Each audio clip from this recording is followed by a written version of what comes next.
อ้าวเจนมาเร็วจังเดี๋ยวผมรับเอง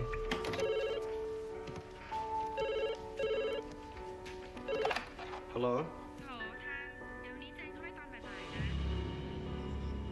โหทางได้ยินหรือเปล่าโหทาง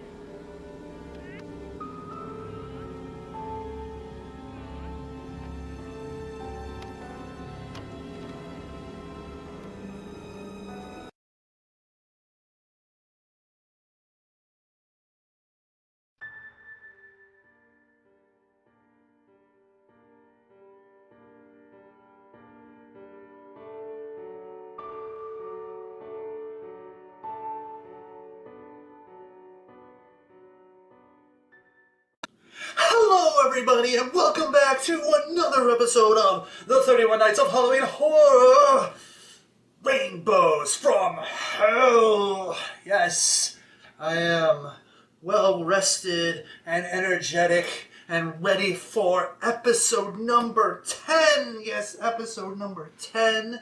We are getting to the third way mark of this wonderful marathon of mayhem, which I probably said several thousand times before, but I don't care because I love alliteration. It's awesome. Anyways, so coming off of last night's ghostly tale of Vengeful Spirit, that is the Thai movie Shudder to think. Oh, that's horrible. I thought, hey, let's go back to the supernatural well and review the sequel to probably one of the best movies to come out in the last 20 years, horror movie-wise. And that movie is The Conjuring 2. Yes, the sequel to one of the best horror movies in the last 20 years. And honestly, I have to say that this is right up there as one of the best horror movies to have come out in the last 20 years. This is definitely the best horror movie that came out this year. That by far. And let's get into it. So The Conjuring 2 continues the adventures of Ed and Elizabeth Warren, spiritual vanquishers, working to, first of all, figure out whether or not your daughter is possessed or your house is haunted, and then if it is, kick those mofos out. And so this movie starts off, bam, with Amityville. I was actually quite surprised. It was kind of a shock. And the reveal within the Amityville house was a quite graphic scene, a recreation of sorts of the murders that happened prior to the Lutz family moving in, and actually that scene was quite powerful, and we'll get into that later. But then Elizabeth Warren travels to the basement and finds probably one of the best nightmare fuels of the year, and the creepy demon Valak, the sort of nun monster, and man, and of course the reveal of certain death for those who may pursue the supernatural ghost busting of sorts. In fact, this is probably the best Ghostbuster movie this year. Yeah. So, moving on, that experience freaked out Elizabeth so much that she made Ed promise that we're just going to take a break for a while. We're not going to take anything new. We're just, we're going to chill, because that shit was freaky. I think she said it was the closest she'd ever wanted to get to hell. So, moving on, across the pond, in jolly good England, I believe Enfield, there lives a family with the Hudsons, I believe they're called, and the The one daughter, the middle daughter, the 11-year-old, now I can't remember her name. I think Nancy, but I'm really horrible with names. I really am. Names are like one of the worst things for me. But she starts experiencing weird things happening to her, and slowly but surely things escalate into where the whole family is involved. And there's this great scene where the police show up, and this chair moves on its own, and the next scene is like the police leaving. It's like, well, there's nothing we really can do about that, so we'll just make a report, and good luck with that. Yeah.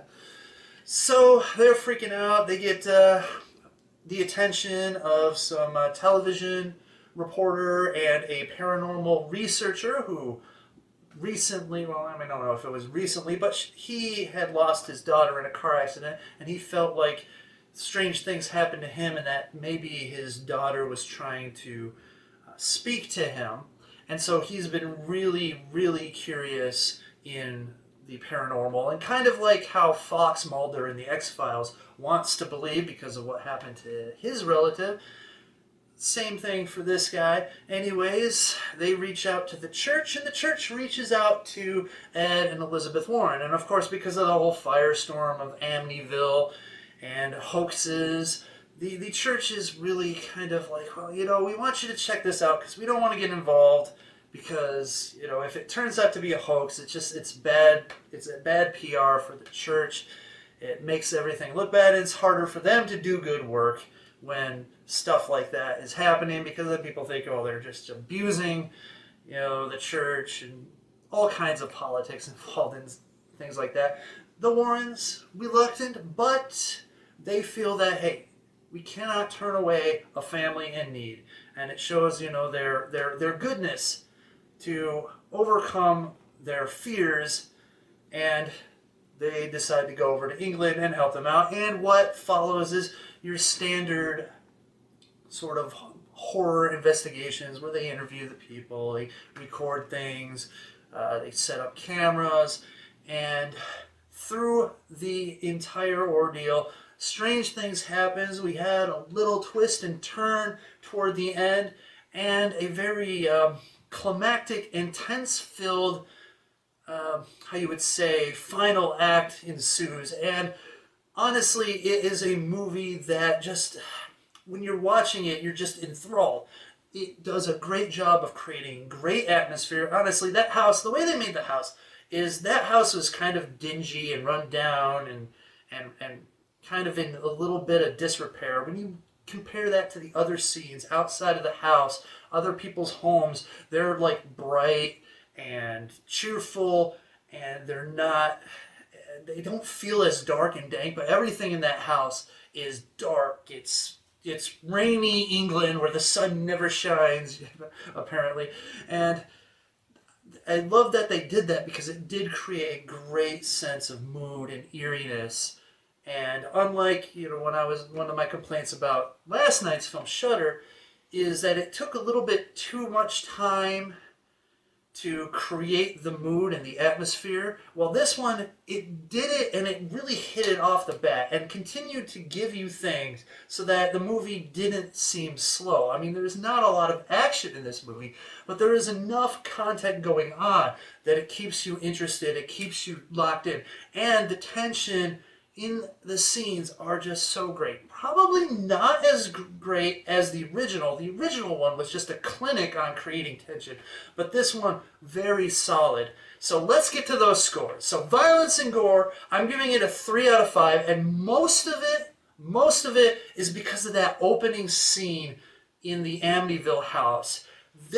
I've seen probably hundreds of thousands of murders on film, not like real life murders, but the fact that this is a recreation of something that actually happened, and the way it did it with the sort of coldness and callousness, and the fact that you've got children just sleeping in their bed, and then they're just being shot one by one, and the blood spray, and the fact that she doesn't even have it, like she's got a disembodied shotgun. it just hits you, and it hits you hard, and the impact of that sticks with you throughout the movie. And this is I've seen this movie in the theaters, and I wanted to save it for the 31 Nights of Halloween Horror. So when I first saw it in the theaters, gosh, that impact hit me real hard too. And upon watching it a couple times over, it still hits. You know it's there, and you know it's coming, but it still hits you. And so I'm giving it lots of points for that. Plus, you know, we got some tree impalements and a little combat here and there. But that first scene it sets the tone, and it really chills you. I mean, I can only imagine if anyone like family related to that would just be like super hard for them to watch. I would believe I don't think they would even be able to do it. So moving on, that was a 3 out of 5 for violence and gore.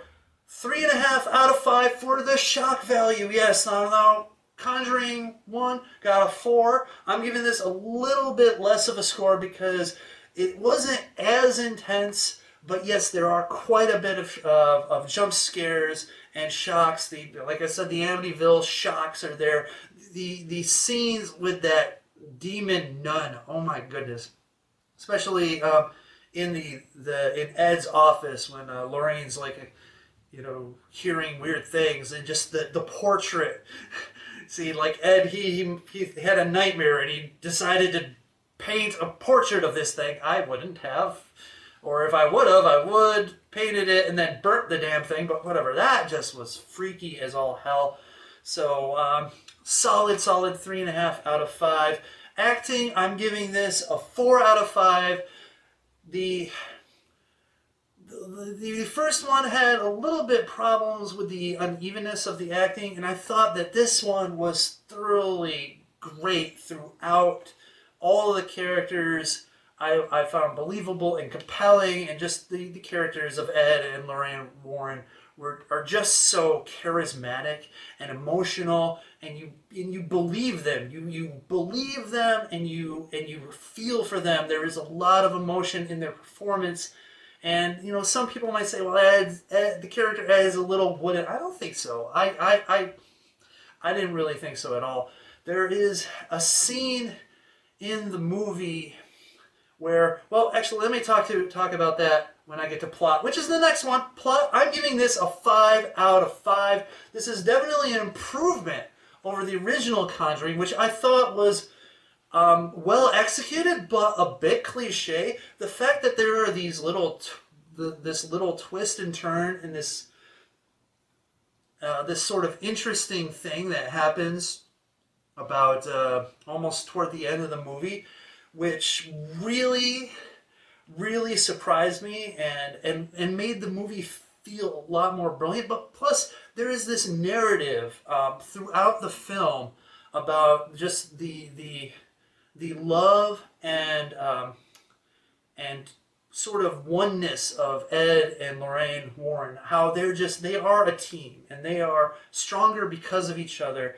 And that they truly care about each other. They truly love each other. And there's just this theme about family and family cohesiveness and sticking together. And did things just blink there for a second? I don't know. Anyways, oh no.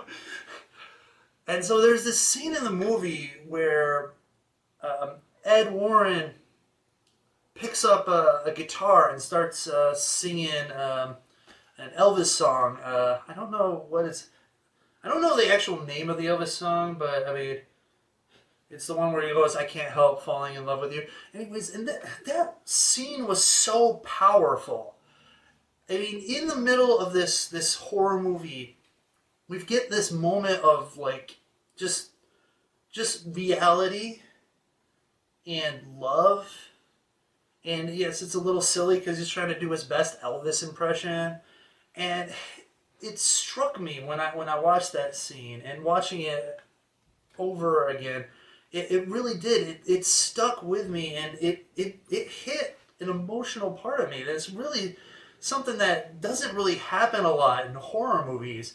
And you had this feeling of like, you know, this is like, you know, people trying to be, a family and showing, love and caring and trying to bring this troubled family a little bit of, the good life, the laughter, togetherness, singing, music, because they said something about like how the father, when he left the household, took all the music with him. I mean, like literally took all the records and stuff. But, it's that sort of parallel, which I thought was just utterly brilliant, along with all the other themes going on in this movie. I just can't just rave about that enough. I mean, this plot is probably one of the most solid, entertaining, and thoughtful plots in a horror movie that I've seen in a long time. So I'm giving it major kudos for that. Moving on, we're going to Nudity. 0 out of 5. I mean, it's not necessary, and I don't know where they could have fit anything in that movie, and honestly, probably it's a, whatever, like, unexpected shower scene or so. I don't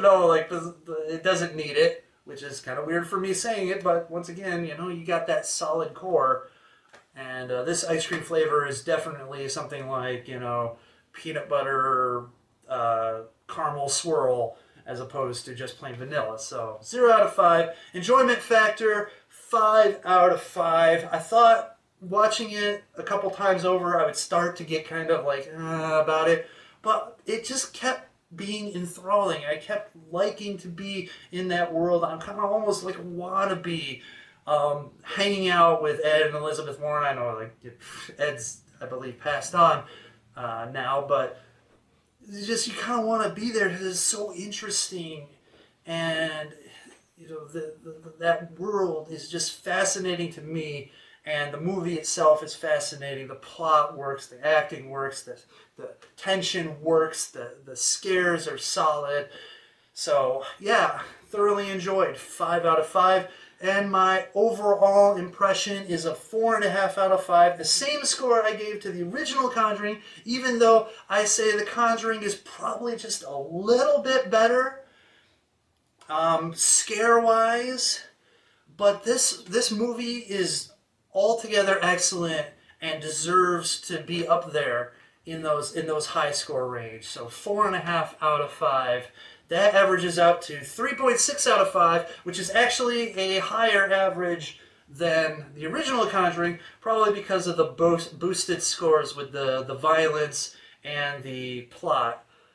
So there you have it, Conjuring 2. I don't get it. I heard like some people say, complain that, oh, it's not as good as the original. So obviously it's garbage then, which is ridiculous. I mean, Army of Darkness is not as good as Evil Dead 2. But does that mean Army of Darkness is garbage? Fuck no, man. Army of Darkness is awesome. Conjuring 2, awesome. Awesome movie. If you haven't seen Conjuring 2, I suggest you watch it and turn off the lights and have a lot of fun with this movie. I had a lot of fun. Like, look, there it is. I don't know if you can see that freaking nun. I heard that they were thinking about making a sort of side story, and knowing how Annabelle worked out, I don't know if that's such a great idea. But man, that vision of hell right there, people. So there you have it, The Conjuring 2. What did you think? Put a comment in the comment section.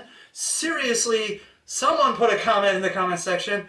I mean, I'm actually concerned. Is Robbie's mom like no longer on YouTube? Because he usually just puts first on everything. I mean, I actually had someone put first in, I think, like Spanish or Portuguese or something. I don't know. But I'm not even getting that. So I'm concerned. I mean, holy cow. Maybe I've lost my subs. Maybe this is the end of the channel. Maybe it's all coming down. It's all crumbling. What shall I do? Poor Yurik. Alas. I didn't know you well, but I did get to know your alcohol that was in here. Gotta get a refill on this shit. Anyways, leave a like, subscribe. Though I doubt anyone watching this isn't a subscriber, because I don't see how anyone outside of the subscription universe would even know this video exists or any of the other 31 Nights of the Halloween Horror. But I don't care, because I continue to press on, because eventually October will end and I can get some more rest. So, with that being said, Internet, I can't help falling in love with you.